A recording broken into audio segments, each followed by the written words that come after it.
নমস্কার দর্শক বন্ধুরা, আজকে আমরা হাজির হয়েছি একটা নতুন ভিডিও নিয়ে। এখন প্রচুর ফসল উৎপাদনের জন্য, প্রচুর লাভের জন্য মানুষ কলম জাতীয় গাছকেই বেশি গুরুত্ব দেয়। এখন বীজ থেকে যে গাছ হয় সেই গাছে ফল আসতে যে পরিমাণ টাইম নেয় তার থেকে অনেক কম সময়ে অনেক সুন্দর ফলন দেয় কলম জাতীয় গাছগুলো। কলম গাছ অনেক ধরনের হতে পারে, সাধারণত 3 প্রকারের কলম হয়: শাখা কলম, গুটি কলম আর জোড় কলম।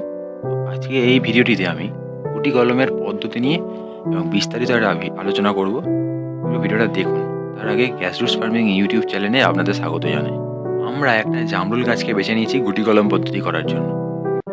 গুটি কলম পদ্ধতি করার জন্য গাছের ডালের যেন বয়স হয় 1 থেকে 2 বছর এবং গাছের ডালটি একটা পেন্সিলের মতন মোটা হতে হবে। এই পদ্ধতি করার জন্য প্রথমে একটা মাটি তৈরি করতে হবে।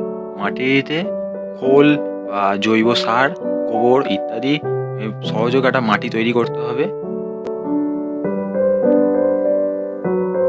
জামরুল গাছের ডালটিতে যে ছাল আছে ওই ছালটা 1 থেকে 1.5 ইঞ্চি সাইজের ছালটাকে কেটে ফেলতে হবে এবং ছাল কাটার পরে ওই ডালের যে সবুজ কালারের যে লেয়ারটা থাকবে সেই অংশটাকে কেটে তুলে ফেলতে হবে এবং ডালটাকে শুকনো করতে হবে।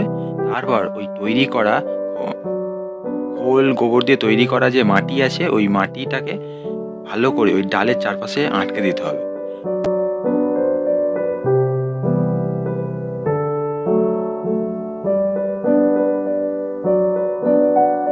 করে আটকে দেওয়ার পরে একটা দৃশ্যমান প্লাস্টিক ওই ওই মাটির চারপাশে আটকে দিতে হবে এবং খুব ভালোভাবে বেঁধে দিতে হবে। যেহেতু প্লাস্টিকটাকে ভালো করে বেঁধে দিতে হবে, ফলে ভেতরে জল পাবে না। যখন শিকড় জন্মাবে তখন জল পাবে না। তাই জন্য এই পদ্ধতিটা মেনলি বর্ষাকালের সময় করা হয়, যাতে ভেতরে একটু হলেও জল পৌঁছায়। যদি এটা বর্ষাকাল ছাড়া অন্য কোনো সময় এই পদ্ধতি প্রয়োগ করা হয়, তাহলে ভেতরে যাতে জল শেষ হয়ে না যায় তা বা ভিজে থাকে মাটিটা, সেই দিকে লক্ষ্য রাখতে হবে। 1 বা 2 মাস পর অর্থাৎ 60 দিন পর ওই প্লাস্টিকটার ভেতরে মূল দেখা যাবে। ওই মূলটা দেখা গেলে ওই ডালটিকে গাছের থেকে আলাদা করে আগে থেকে প্রস্তুত করে রাখা একটা মাটিতে বসিয়ে ভালো করে যত্ন করতে হবে। গাছটি বেঁচে গেলে একটা নতুন গাছ তৈরি হয়ে যাবে এবং সেটা বিক্রির জন্য হতে পারে অথবা বসানোর জন্য উপযোগী হয়ে যাবে।